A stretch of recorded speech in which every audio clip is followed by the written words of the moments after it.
You're listening to Key Decisions Podcast, brought to you by REA Southern, bringing you home. Find out more at reasouthern.ie. Hello there, how's things? I'm Keith. And I'm Molly. Welcome back to Key Decisions. If you listened into episode 1, thanks for coming back. And if this is your first time joining us, you're very welcome. Last time we tackled where the Irish property market may be heading, and today we're looking at something that catches a lot of people out, especially first-time buyers. It's it's one of the things that everyone thinks that they understand until they embark on that journey. They start looking for a house, and then suddenly you're hearing words like BR, you're hearing words like engineers assessment, surveys, contracts, probate, you name it, and they're things that you've never heard of before. And before you know it, you're like Googling and you're looking up we're looking for a translator. So we're here anyway to cut through the jargon and explain what actually matters and hopefully save you a few of the headaches along the way. In the most unprofessional manner, as you know. If you tuned in last time, you'll know that we have a segment where a listener sends us in a key question, and we'll try to answer in the most professional manner we know. Yeah. In other words, we'll break it down into layman's terms so you can understand it if your biggest investment to date is a Netflix subscription. So before we lock in, if you've got a key question yourself and you want to send it in to us, just send us a DM, and who knows, you might be lucky enough to get featured on one of our podcasts. Dun, dun, dun.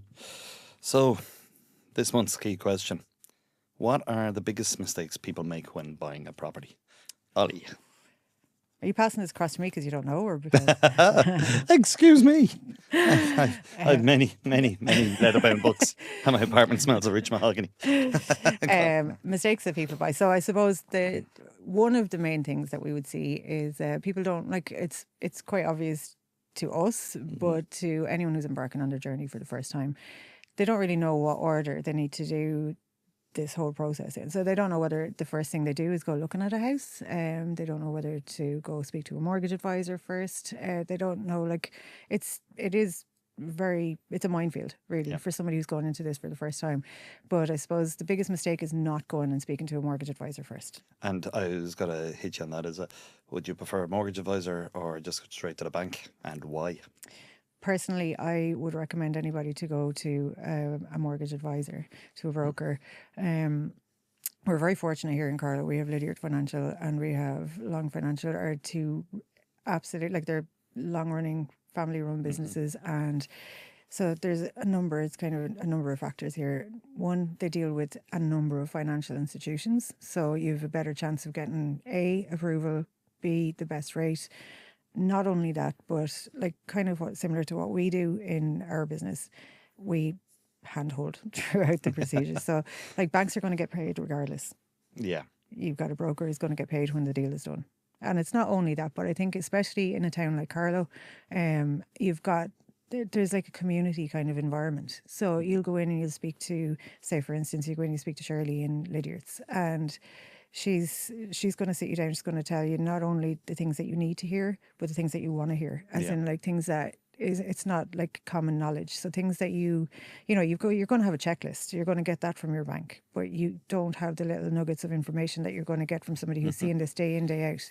Things that you think you might need, things that they're not essential and more key. Things that you don't know you do need. Yeah, they have the capacity to problem solve a little bit better than the people in the bank. And I know, and it's not saying anything bad about the banks, but since they have been centralised, that's sort of, and you hit upon it, sort of that local feel is no longer there. Everything's all. You're not just a transaction with a broker. Yeah, you're a stat stat on a sheet in the bank where obviously being local, it's reputational as well, is very, very important. Yeah. So so that's kind of the key mistake that I would say, that people, if they don't do that first and then they come into us and they're up against a cash buyer or they're up against an investor, you're bumped to the bottom of the list when it comes to bidding, because you're not guaranteed. You don't have your approval in principle, so you're on the back foot straight away. Yeah. So very first thing you need to do is go speak to your broker or your bank. We're not to say don't go near your bank, so sorry banks. No. You're all very lovely as well, but it's just for the wider reach and the hand holding, I think I would very fathered head is. They're all lovely all banks. Lovely girls. No, well, it's that it is. It's important because I mean I know you've experienced as well. I definitely have. The amount of people that have sent in an email and we're in the process of getting approval and thing. And when you talk a little bit more in deep dive, they might have applied online, haven't even gone in, so they're not aware of what they've made assumptions of what they can or can't get without being 100% confirmed. So it's wasting their time if they go to the house and they see and they love it, but it's 30-40 grand out of budget, wasting our time and then wasting the vendor's time as well. So it's something that right from the start to get right is it's very, very important.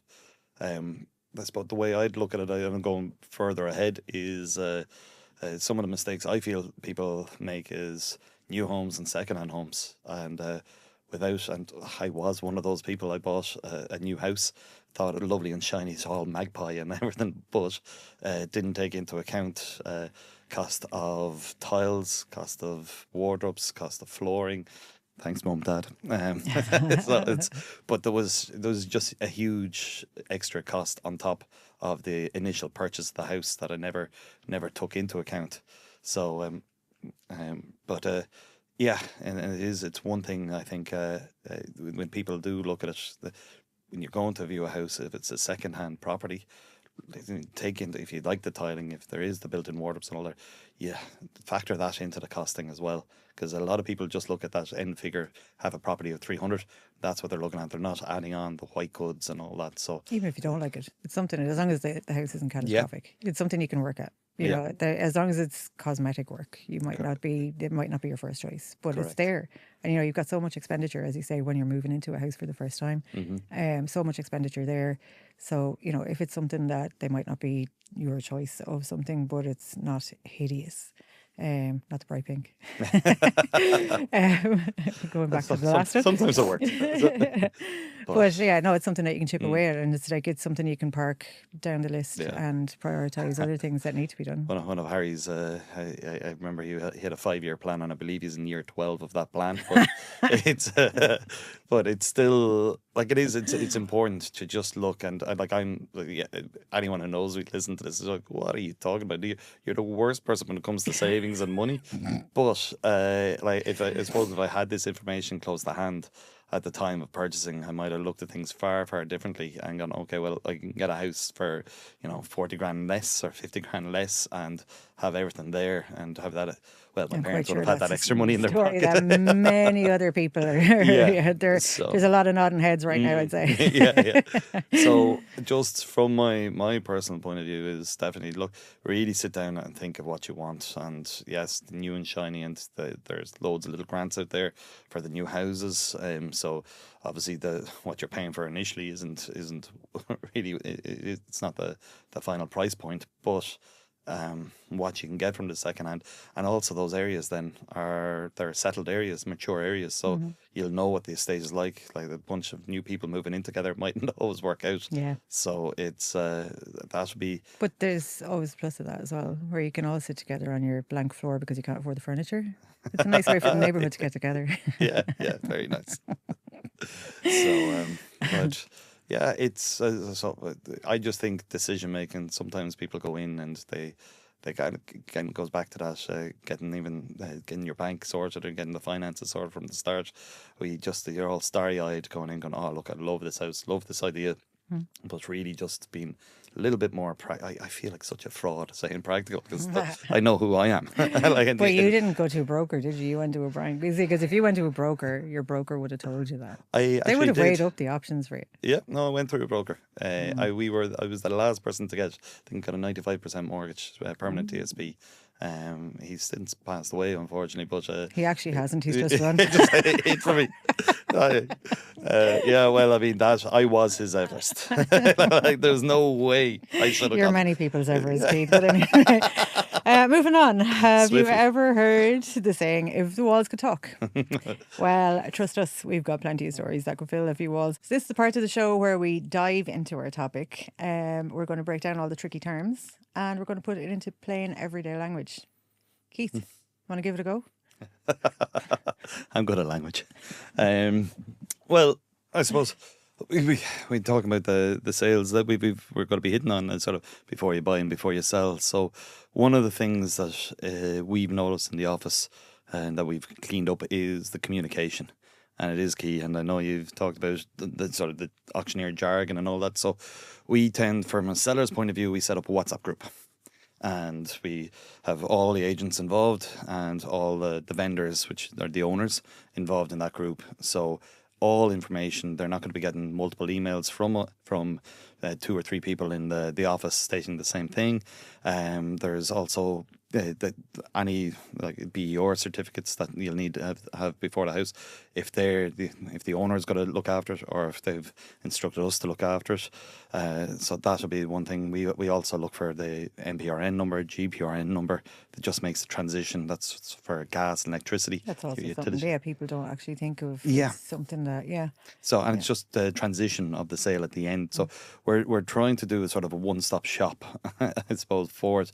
So, and any queries then, and the other thing that people really, the feedback we've gotten from it is that they're not just waiting on one person to respond. They'll put in a query into the group, and if I could be out on an appointment, you respond. You're out on the appointment, I respond.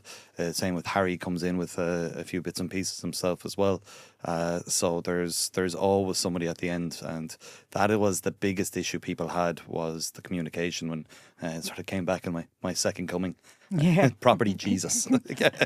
So there's the thing we were talking Property about. Jesus. There you go. Oh, there's a song in that. My own property Jesus. Oh my God, you should get a jingle. Yes. Oh, definitely. I can't wait till Anna sees how much money have you spent on t-shirts. Can't wait for all the merch here. But it's vitally important. The comms were the big killer in our industry. Like when we came back, with the two of us had talked about innovation, communication, transparency were going to be our key foundations in the office. And everyone who has dealt with us, especially with the WhatsApp groups now, they loved it, because they're now getting, like, basically straight away they're getting info, things that they haven't even building a asked relationship for. as well. So it's kind of, you're building trust naturally. So you've got that level of transparency there. I mean, we're arranging, like, even with the likes of arranging the appointments for the photographs. Yeah. So you know that somebody's going to be there, or that they're not going to be there. You've got just absolutely every single step of the way. They know, like, from the time that, before their property goes up online, and then when their property goes up online. Correct. Their viewers, we can arrange that. But I think it's nearly more important afterwards. Yes. When the property goes sale agreed. And that's kind of when you normally get radio silence. And it's another thing that buyers and sellers don't always know when they're doing it for the first time. Mm-hmm. Who owns it at that stage? And also, it's very vague. And I know, we have some very, very lovely, wonderful solicitors, and we love them. We love you dearly. But some solicitors, there is a very grey line there. It's a very blurred line where they'll be like, you need to ring your auctioneer. And we're like, wait a minute, I'm not a conveyancing solicitor, so I can't answer that for you.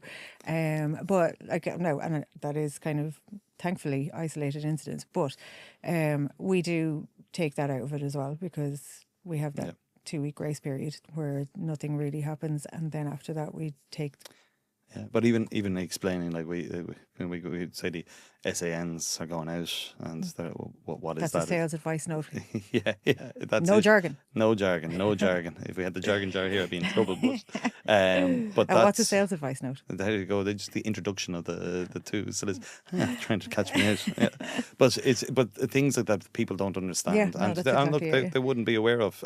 So as I said, the 2-week grace period where we'll contact the buyer and the purchaser and say, guys, you're not going to hear from us for 2 weeks because contracts are currently being readied and drawn up.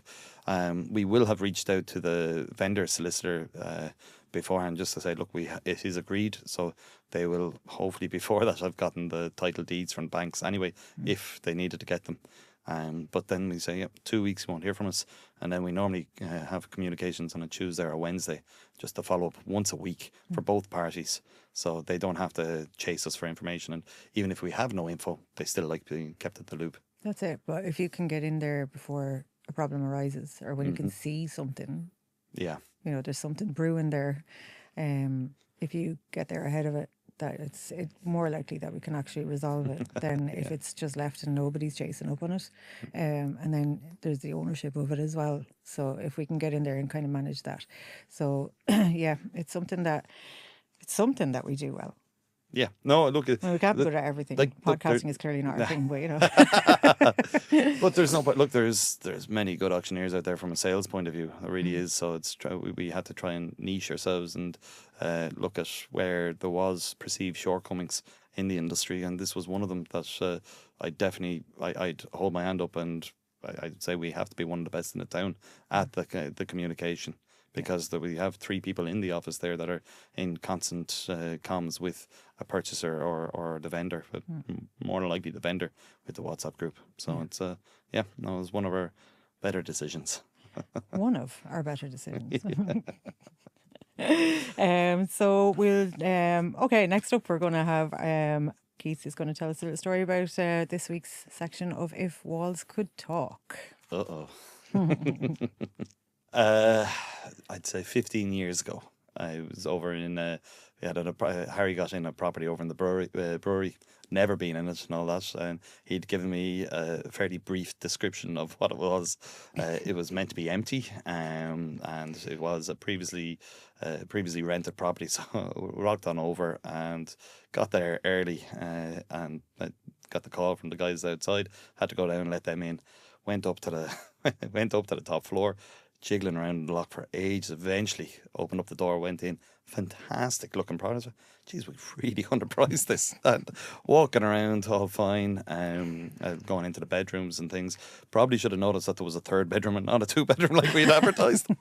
But it was when the little Jack Russell came bounding out of the kitchen. I was going, yeah, I'm pretty sure this is meant to be vacant. I went into the completely wrong property, but the key worked. So it's, Wow. Unfortunately, when we eventually found out what the issue was and we went to the other apartment, it was very much chalk and cheese. We had this phenomenal lived-in 3rd bedroom apartment with a balcony view, and and we were floor below, so I probably should have copped that on as well. But it's happened more than once in terms of going into the wrong house. But look, we'll sell anything. Well, of course. We'll sell both. So what was the owner's reaction when the Jack Russell was wearing a for sale sign when it came up? Pretty sure he didn't have that on him. Just left him a card. It's like Batman's calling card. There you go. Or you Southern. Fighting crime and selling property. I obviously didn't say anything. It just exit stage left. Now I locked I didn't lock him in because I didn't want him getting out, but put him back into the kitchen, closed the door. So I'd say the owners, there might have been a fight in there because he looked like he had free reign of the property. So I might have caused a divorce or a breakup. But other than that, I think we eventually sold the other property there, but wasn't to that couple. They were not traumatized, but I suppose when you see something all nice and shiny and then go into something that is completely bare, and it was previously this one looked like it was owner occupied, and the other property then was it was just the lettings. So ladies and gentlemen, we have improved significantly on our communications, our professionalism, and our getting the property right. Well, 2 out of 3 ain't bad. You get switched too. It's look, all a learning curve, I suppose. Didn't teach me that in college, though. Surprise. No. Okay, so we want to take something useful away from each episode, so we'll bring it back a little bit. We'll go professional on this one, segment, I suppose. Sorry, yes. So this is why we've got our quickfire round. So before you buy and before you sell. So I am going to take the before you buy section. My advice, I suppose, in keeping in line with our conversation earlier, my tip is to get your mortgage approval sorted before you start viewing. It will save you hassle. It will save us hassle. It will save the vendors hassle. It stops that disappointment, I suppose. Like Keith mentioned, when you're going in and you see your dream house and then you're going to realise that somebody else is going to own it because you haven't got your affairs in order. So before you look at anything, I'd even say, I know even from looking at cars, I've got my son at home who bought his first car last week. For the last month, he was going, "What about this one, Ma?" And they're going, "Yes, do you want to get the finance in order first before you?" And he's like, "Yeah, but it's really nice." And they're Yeah, going, but they "Yes, somebody else is going to drive past you in it next week. So do you want to get that in order first?" So I would greatest say, week of his life driving a Lamborghini, though. But he wished he didn't have a girlfriend then. It's taking a week break from Sophie. the Peugeot's lovely. Shout out to Sean, congrats, lad. Yeah, so that's my tip: is get your affairs in order. Go speak to your mortgage advisor or your bank, whichever you see fit. And that's my this week's tip. Keith. Yeah, I suppose. Look, it's the sort of same thing. I know every auctioneer will obviously, but it is just those impressions. And it's funny. Like I had a word recently enough with another property that we're selling, and asked them to look at the property and what they're proud of the property, what they really think is a niche that when they moved in originally, that they hadn't even known about, and it's something that they really enjoyed.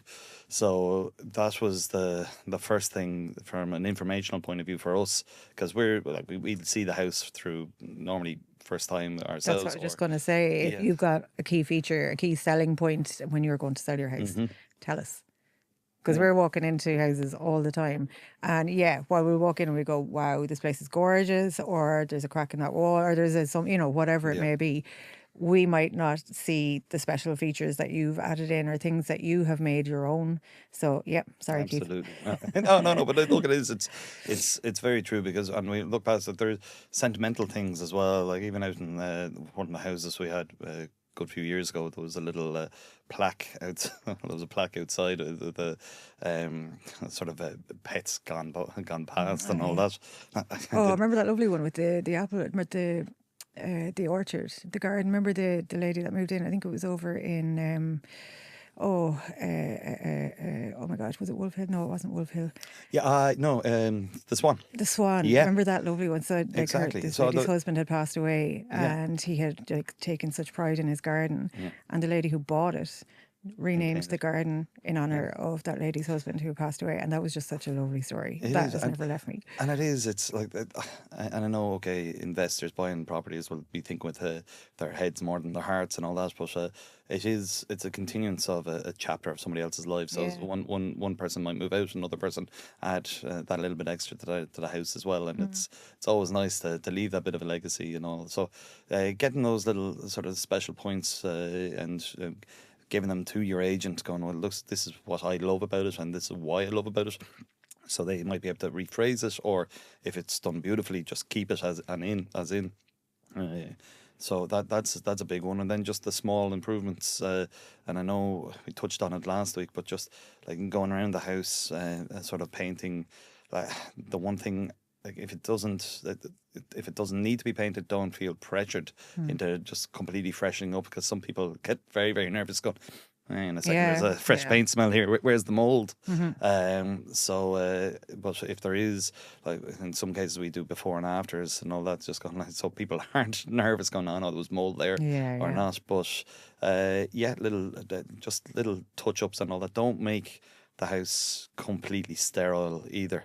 Like taking out loads of furniture and all that. Like, yes, completely try and declutter it a little bit, but you still, again, it's a story we're trying to sell. Like the house will always sell itself. And we'll shout out to Casa Real Estate, our photographers, our media partners, who we always say they don't sell a house, they sell a home. Yeah. So it's like they would pick out those little key things when the photography is going in. So if you strip everything that makes your house homely out of it, it's harder for them to actually create a homely environment out of it. But big shout out to Casa, because they really are out on their own. Yeah. Oh no, they are super, and it's down to the owners helping that as well. Like they will direct them. Sort of handhold them as well, just going through, and they'll set some of the scenes. But like I have yet to experience one person giving out about going, oh geez, this room was a lot smaller than it has, and they don't use any effects to try and lure, and I will use that word, lure people in. They just they sell what they see, and it's the worst thing you can have. People having that bad taste when you use wide angle lens to take a picture of a room and they're coming in going, lads, this is not the 30 square meters I was how thinking. How did you even capture that wide angle? Whose room was this shot in? yeah. So, but you little things like it is incredible. You spend 1,000, 2,000, 3,000 on the house, it can easily add an extra 15,000 in value to it. So unless it's covering up mold. Unless it's covering up 15 grand a covering up mold. Ain't cutting it. Yeah, Donald Trump-esque, is it? That big pool in the back garden. Just paint it blue and lots of beach. It's not a swimming pool. Do not dive into that. But it's like just those little small touches. But you ask your auctioneer, what should I do? Unless there is genuine wear and tear in the property, I'd sometimes leave certain rooms as is, because you want to say that you're selling a family home. This is a family home. If it is an apartment or something that is more sort of more suited for investment, then yes, maybe a sort of a full once over is good, because any investor coming in to purchase just wants something that's relatively turnkey, ready to go, that they can set straight away. But on the flip side of that, don't remember the post that we were looking at during the week. The property with the comments. Oh. So if you've got a charming property in need of some renovation, look, but don't put the wording like. Well, I mean that the fact that the first person looking for the picture before it's not being public, I thought that was fantastic. So, well, look, you wouldn't be able to renovate that. Well, not renovate it. You'd be spending thousands of just at least add the a sunroof. Yeah. So, but yeah, it's just like, as I said, setting aside maybe in your own budget when you're going to sell, in your own head, have another 2 to 3 grand set aside for small works. Now, mightn't be needed, and great, then that goes towards a holiday or whatever you want to spend it on. But just to have that there in case, yes, Christ, we're going to have to paint a couple of the hallway. You're going to have to just sand back a few of the stairs. Like if you have pets and things like that, you might have to sand back a few of the table legs or whatnot, just to make them look half decent. What's your peg doing? Right, okay, we're moving on to your favourite part, I think, this week. Yeah, it will be my favourite part this week. I know that's what I'm saying. It wasn't so much last week, but damn it, you nailed it. Yeah, no, and look, I mean... Also, disclaimer, I am not a registered valuer. You Thanks, IPAF. Yeah, well, look, you've already said you looked at wigwams and Temu, so this should be no problem to you. Yeah. I mean, I had a Wendy house. Yeah, there you go. I played with my cousin's Wendy house. Okay, that's a story for your other podcast. So here we go. It is in Carlow, and 3 bed. See, I'm far nicer than you were. Like I had to drag out the information where the house was. You wouldn't tell me what it was. So it's a 3 bed property, 2 bath, obviously mid terrace, and does it have a sunroof? It doesn't have the sunroof. It is 88 square meters. 88 square meters. 3 bed. There you go. 2 baths. I would probably go 185. Way out. Well, you're not way out. Do you want to go again? It's north of that. Okay, 235. Oh, very, very close. 237. 237. Yeah, there we go. Yeah, it's kind of... It's like it is difficult when you're looking on the outside. I should have probably given you a little bit more info on the internals, what the internal I wasn't really pictures owed look like. any info given my vagueness last week, so I was kind of prepared for this. In fact, I was prepared for worse. So I've been doing a lot of research on modular houses on Achill Island. So therefore, this really caught you off guard. Really caught me off guard to the point that I was just like, oh my God, what value would you put on this? So yeah, that's well, thanks for that. 237 and 235. Okay, so you're 1-0 to Keith. Boom. I'll be back in 2 years when I've done my valuer's course, and let's see who's laughing then. I'll have retired as a millionaire by then. Ever living the dream? Come on, lotto ticket. Okay, well that was fun. Okay, well sure. Look, that's a wrap for this week's episode. Yeah. It's been fun, guys. If you have any key questions that you want to send in to us, if you wouldn't mind sending them in to our DM us and just send them across to us. We'd be delighted to address them. Keep them clean, if possible. Well, keep them clean if they're aimed at me. Keith will have more fun with those if possible. This podcast is going out after 9 o'clock though. PM or AM? AM.